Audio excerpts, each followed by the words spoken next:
Were you as brash when you were 20 years old Says as you brash. sounded on records? I mean, not brash. I was assertive and had clarity, and I lacked manners.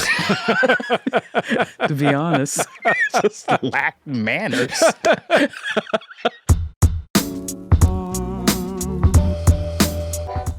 Meshell Ndegeocello, welcome back to Bullseye. It's nice to see you again after I just counted 17 years. Wow. Thanks for having me. I'm very grateful to be here. Congratulations on winning some Grammys in the meantime. I'm going to take full credit for that. Take it. It's funny. I feel like you, as your career has matured, have receded more and more to the side and back of the stage, even in your own records. Do you think that's true? Am I making that up? I don't really think about it, but okay. To step to the back of the stage. I mean, I definitely have a hand in writing the material. I usually definitely play one or two things on the songs. I help shape and color it. I'm always in there. I'm everywhere. But at the same time, you're much less often singing all the vocals. You're less often writing the songs. You've had more records of interpreting other songs. Oh, yeah. Yeah. You know, those are the front person things. Front person. Yeah. I mean, you know, everyone, when you win the Super Bowl, the offensive coach doesn't get a lot of shine. And that's kind of how I see myself. But I know I'm the one putting in the real work. That's fair. Why did you want to work on this B.B. King record? I was just telling your colleagues. It came to me through my agent, you know, for a documentary to do. Like, would I make an accompanying record to go along with a documentary about B.B. King and this particular record that he made 50 years ago? And so I do think I do well at rearranging songs that already exist. I think it's something that comes from my time in D.C. You know, a lot of Gogo music is taking covers that people love and fitting them into that feel and bringing something fresh to it. I really enjoy doing that. I think there's a great skill in that too, even if I didn't write it or didn't sing it all. And so it just sounded like something I could do well. And we had a discussion. I think I talked to the producers of the documentary twice. We had two discussions. They told me what they wanted. And it was really interesting to do because I had to work with 5 to 7 different singers that I would not be in the room with, or they would only come and you'd have 2 hours with them or something like that. And I just made a record where I had to do that already. I made a duets record that was a lot of moving parts. So I felt really prepared for it, the team and I. And so once I heard the B.B. King record, I was like, this is really unusual because I don't know if you've read the credits. It was a band that he never used.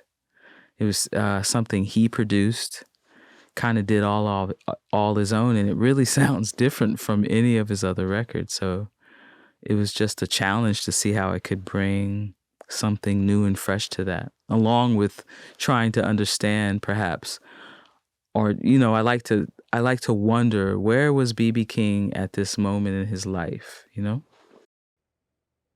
It's hard to imagine B.B. King at any moment in his life for me, other than blues legend B.B. King, because he was blues legend B.B. King for so long. Yeah. Like, to me, he was, you know, I'm 45 years old. Yeah. And I remember him being an elderly legend when I was a tiny child. And he didn't pass that long ago. You know what I mean? Yeah.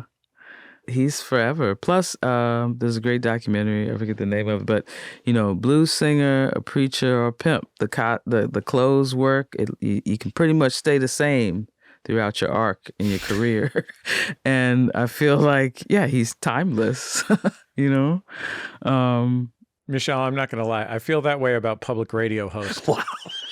I chose public radio host when I was 19 years old because I knew that I could just do the same stuff until I'm 82 and they not kick me off the air like Studs Terkel.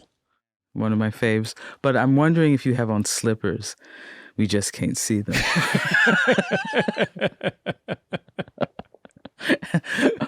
But like I said, you find a thing that you excel at. And I feel like B.B. King is one of the greatest guitarists. And that didn't change over time. But I do think audiences changed. And you can hear in the recording, he went for some modern type sounds. And that's what made me think like, let's go further with the blues. Do you ever pick up an electric guitar when you're hanging out at home? All the time. I have an accordion. I have a recorder. I have a glockenspiel. I have all kinds of instruments. I try to touch some sort of musical something during the day. I mean, you made an incredible album with an instrument called an omnichord. I saw an omnichord at the flea market the other day. Suzuki. And there was a brief moment, there was a brief flash in my mind, like, if I bought this omnichord, I'd be as good as Meshell Ndegeocello. There you go. And then I remembered I can barely play a ukulele. But what do you do with the accordion? Oh, it's a button one. I just, as I'm moving through space and time, that's funny you say I'm in the background. Like, I don't know, this month I'm totally focusing on being a singer and nothing else.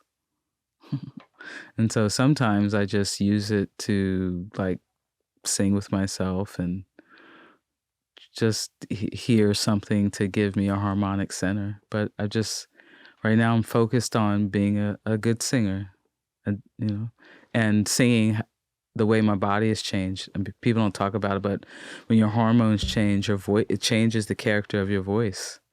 And mine gets lower and lower.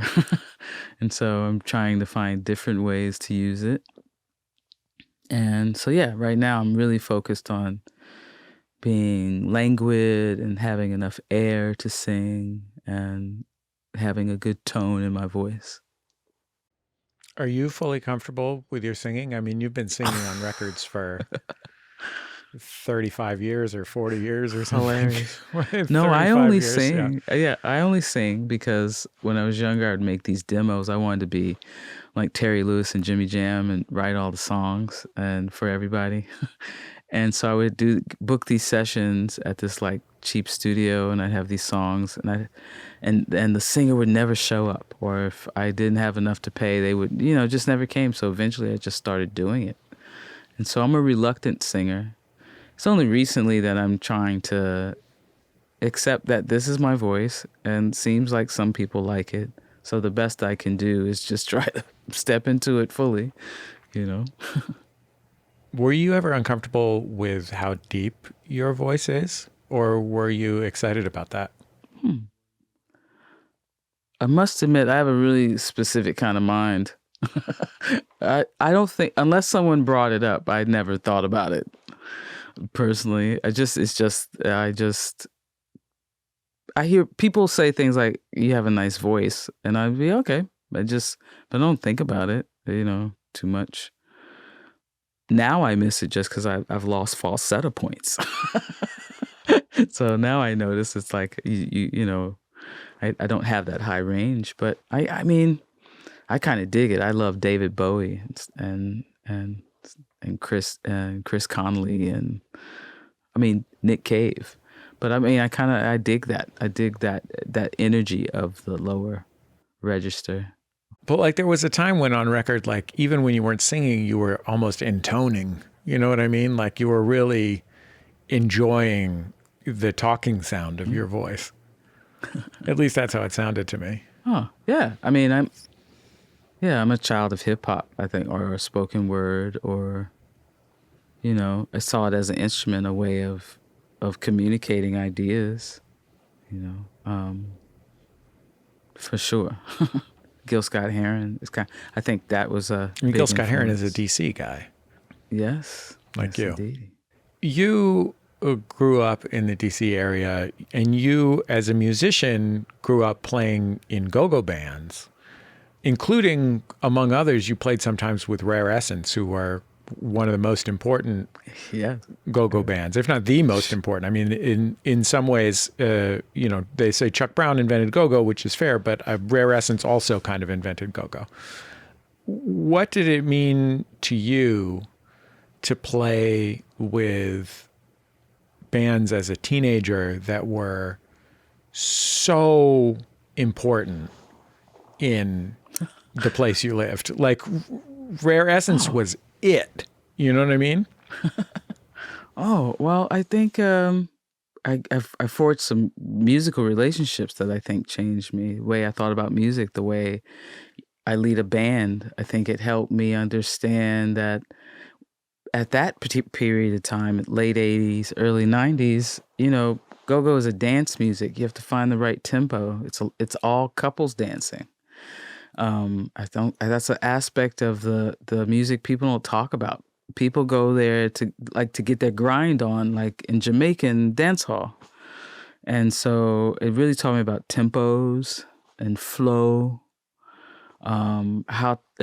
about interacting with the crowd and playing with the best bands. I think I saw when it wasn't good. I saw when it was good. I think it just really influenced me about the pocket I have as I play. I think I have a very specific feel of where the one is. And I think that definitely comes from learning and shedding with those musicians. I mean, go-go has this kind of rolling quality to it, like it feels very different from other kinds of, broadly funk music, in that it has that, it has, as you say, elope is a perfect word for it. And it has this quality, having been distributed largely on, bootleg cassette tapes that were recordings of live performances. It has this quality that is like, it's like Black Washington, D.C.'s Grateful Dead. Nailed it.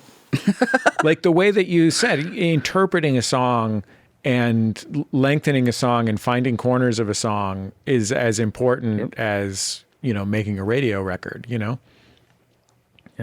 And I don't think it can exist on the radio. And it can't. I think it's jinx like Widow's Bay. It can only exist in D.C. It cannot leave the island. It's stuck there. It cannot go anywhere. I have to say, we just had Katie Dippold, the creator of Widow's Bay, on the other day. I'll email Katie Dippold and tell her Meshell says it's like go-go. Yeah. Please listen to these backyard band albums. Tell her congratulations. It was nice to get out of myself. And it reminded me of, you remember The Ghost of Mrs. Muir? No, I don't remember that. No one remembers the show. I just wonder what her references are. So tell her I'm a huge fan. What about the band leading? Iron Fist. No, Go-Go is about, it's very collective. But the leader is the person who's interacting with the crowd. It's not about your glory and your high notes or how well you sing. It's about, did the people have a good time? I'm definitely a student of James Funk from Rare Essence, who was like part motivational speaker and part MC and part cheerleader. And it was just it made for the most thrilling shows. How did the kind of music that you played as a teenager in go-go clubs differ from the kind of music that you saw in your house with your parents? Because your dad was a very accomplished musician in the military. Yeah. But, even the blues band in the military, of which he was the leader, it's a different scene. It's different. Yeah, totally different scene. They were a big band. Another reason I'm really into arrangements, like that was like they would fight over who would get the arrangement to rearrange a Count Basie tune, or they'd be happy or keep a Count Basie tune and do a rearrangement of some Duke Ellington works, or it was like I would see him up at night shedding the music. He read really well. He was sort of a purist, but he loved bluegrass. He loved the blues, Bobby Blue Bland, B.B. King. That was always in my house. My mother, they're both from the South, so I had there wasn't a genre I didn't have. And I got to say, being in D.C., it's sort of every show comes there. I saw Van Halen along with Frankie Beverly. It was never one thing. I grew up going to see the Chili Peppers before they were famous at the 930 Club and Gogo music. Or I remember when hip hop would kind of roll through there. The early hip hop artists would come through there. So in my house, it was just a reflection of Howard University Radio, also the AM station WOL. So just classic soul. And I'm old. I lived before there were genres. I did, like, before radio was so specific. And so in my mind, I know it's a construct. And I just hear the music all as one. And of course, everyone knows I am a diehard Prince fan. So that was the break in my family. That's where no one connected with me with Prince. Really? At all. And nope. Not your brother's a guitarist. Absolutely. We're in DC. The masculinity there is very set. And the Prince I think he liked the music. He just was like, I can't tell anybody I like this music. That was a hard one when Controversy came out and the G string, and he just had a different vibe than most of the R&B funk acts of that time. That's a hard record, though. That album and Dirty Mind are the best. Edgy. I mean, they're intense. Yeah. I mean, hey. I think we're finding out no one was more manly than Prince. Real man vibe there. So, Were you as brash when you were 20 years old as you brash sounded on records? No, I'm like a sheep. I'm really gentle spirit. I try to tell people you can't judge a book by the cover. That's all. I think probably maybe I was a brash for a reason. I think I had lots. Not brash. I was assertive and had clarity, and I lacked manners. To be honest, just lacked manners. There's no other way to say that. I've been compared to I was a feral human. I think, I had a certain kind of childhood, and I love my parents. They did the best they could. But not to be dark here, my parents were born in the 40s before civil rights, and they experienced some things and had a certain way of thinking and being that right now we would consider not good parenting now. And growing up in DC was really hard. And so I think I learned to maneuver through the world in a certain way. And over time, eventually you could take me to the Grammys. Eventually. I kept it together enough not to what the heck is this? This is, so that's put it that way. I mean, the last time you were on the show, it was still a one person operation or a 1.5 person operation with half a person in Chicago. And I was recording at my house still. And the thing that I remember is I've loved your record since I was 12 or something when your first record came out. Thank you. And, your first single was called If That's Your Boyfriend, He Wasn't Last Night. I think brash is a fair word.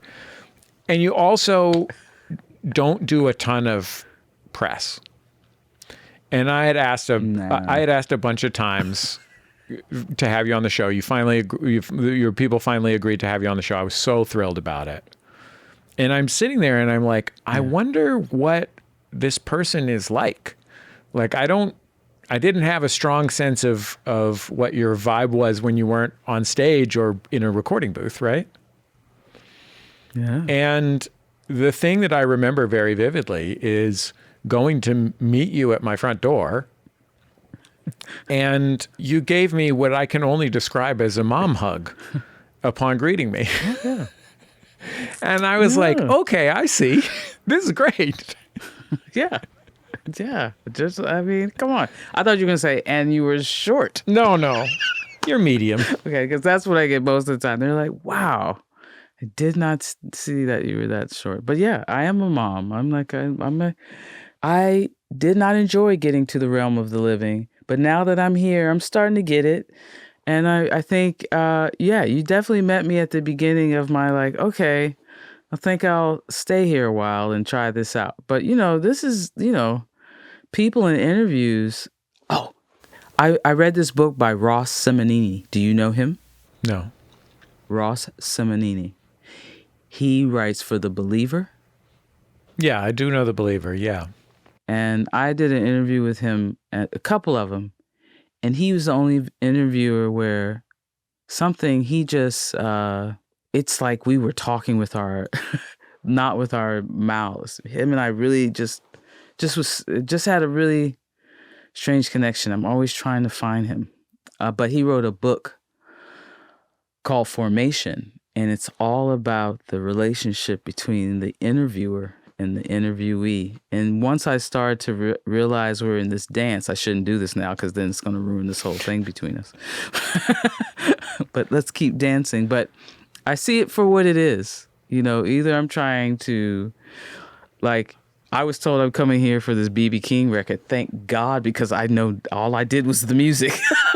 So there's a topic, or either I really feel you do come to an interview so that you can affirm the interviewer and any ideas they may have of you, And so that interests me. Tell me something else, like, because lots of assumptions are made when, like, and I only have like 2% fame. If I was like the iPhone battery, I'm not even famous. But like, people do, like, they talk at me or they make an assumption, and a lot of it is visual.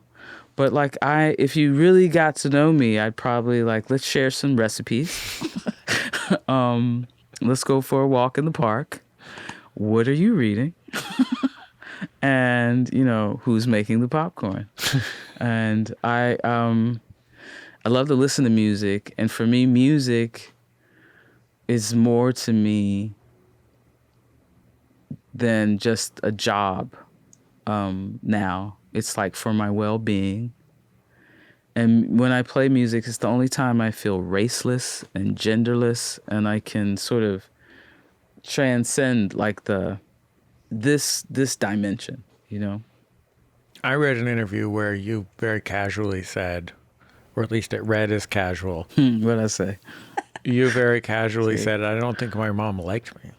Oh, I know for sure. I say that with great certainty. It's not casual. Not casual at all. And that's the beginning of healing. Like, I let that go because like I said, my mother was a mixed race woman born in the 40s. I can't imagine what my mother went through. And that's why I have ultimate grace for her. I think I was angry a lot of the time, and it definitely had some effects on me. But like I said, once you read The Fire Next Time, you grieve for all of us. Racism, bigotry affects us all. And in really subtle ways, to parenting, to education, to job opportunities. My mother had a 4th grade education. And was married to a very overbearing man in the military. You got to remember, women couldn't have their own checking account till what year? I think it's 74. I can't imagine. I cannot imagine what my mother went through. And she had a hysterectomy when she had me, before they knew you could leave the ovaries. And so she went through menopause at age 23. Mother had 3 children by the time she was 23. So when I say that, it's not casual, because I think the other side of that is like, I don't need a cheerleader. I think that's the only reason I've gotten so far. I'm not like I don't need affirmation. Some stuff I make is good. Some stuff I make is bad. You get a bad review. Sometimes you get a good one. I take a critique like a compliment like a critique. That's what I've learned. It's just like, because I don't need it. I've learned to do that for myself. Inside my own mind, I have a universe in the world that no one has access to. And it's amazing. And I think that product of my childhood is like I've learned, like people use that tag phrase, world building, but I really can in my imagination and through music. You've also been a mother almost all of your adult life, because your first child was born when you were 20. Yep. Like you had a baby on your hip when you were signing record deals and stuff. Yeah. How do you think it affected your life and your art that, as you were becoming a public artist, you were also taking care of a 2-year-old. And as you were... Oh, yeah. I had help. Right, for sure. Yeah, I had help. Yeah. But it does. I mean, I think I tried to live with his father for like 3 days. And I think I was like, this will not work for me. And I must figure out a way to make my own way through the world. And I think that was the motivation to just leave DC and go to New York and do the best I could. And thank God I did. I don't think I would have survived or been the person I've grown to be if I would have stayed. And I think it just affects you like, I gotta make money. We have to eat. I knew what it was like to be not so wanted. And having my own child just really made me go, in the simplest terms, I don't know what I'm doing, but you will never, ever have a day where you do not feel wanted or like involved in something and, loved and cherished in some way. If anything, that is my job in the tribe. Like, if anything, am here to say, I'm glad you're here. Happy you were born, When you fell in love and got married decades ago, was it difficult for you to be in partnership with somebody else? And I ask you because for me and my wife, I've been married to my wife, and I've been with my wife since we were teenagers, and I love her more than anything. Wow. But I also How old, may I ask? Teenagers, how? We were 17. We're seniors in high school. Wow. Oh, go ahead. And even with the most loving, supportive partner ever, I think it probably took me 10 years to be comfortable. And like, no, she was definitely on my team and stuff, and it was okay. Yeah. And I didn't just have to do everything myself. Oh, yeah. Yeah. Oh, you're the lone wolf. You got that lone wolf vibe, huh? Well, yeah, sure. But, I'm partly, for me, it's partly being an only child. But but I wonder if having that relationship with your mother gave you that feeling of feeling like you need to go through life and be totally reliant on yourself. Yes. Which can make it difficult. Yes. Amen. We high five each other from afar. Boo. Okay. But that can make it hard to learn to be on a team with somebody. But I'm on the team with a lone wolf though. So it's a good match. Yeah. It's good. We are a good team because we both know each other's operating systems well. Sorry to sound like a therapist, but yeah, I'm learning to attach.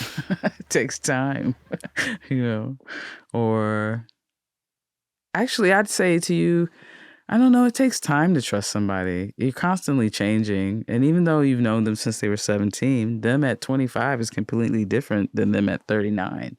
You're constantly in a dance. It's the ultimate interview. I love this one book about marriage. They talk about it's a conversation it doesn't end till someone dies. You're in this just forever conversation with one another, getting to know each other. And I try to approach it like that because, I mean, I'm begging for certainty, but that's just not real.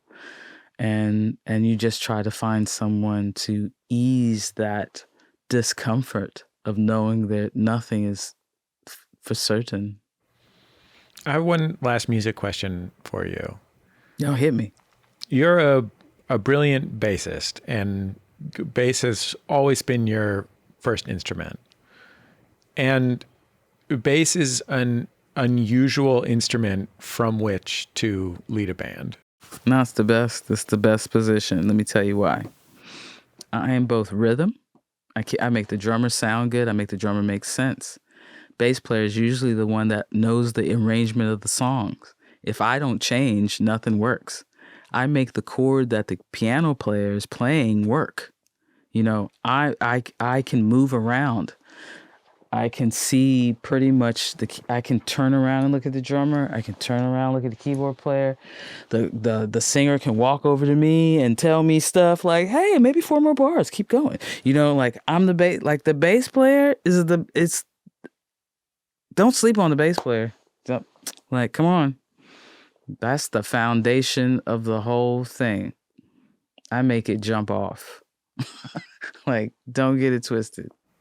Did you ever think like, oh, my name is on the front of the record, I should be playing guitar solos?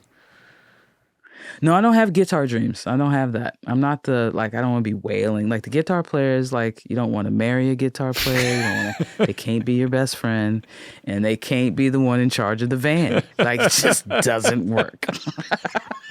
I either want to be the bass player, the tour manager, or the drummer. Those are the highly respected positions. Guitar, I'm joking. No, but you know, come on, you have to have a really strong personality to be the guitar player. Let's like tick down the list. Let's go. My former drummer, producer, Kevin Ferguson down there is basically doing everything except for pump his fist. Yes. See, and I want to kind of be like the golfers, like after I play the bass after a song and just do that, like and because I nailed it, you know. You go ahead and clap, but you know. So, but tour manager, bass player, drummer, take it from me, kids. These are the positions to play. And apparently accordion, from what I hear. Hey man, the way the future's going, any instrument you can play. I told them at the Chris Thiele camp, can you do your job without electricity? And I think I can. Well, Meshell, it's so nice to see you, and I'm so grateful for your time. Thank you so much for talking to me. It was so great to talk to you, Jesse, and to see you in the tiny screen.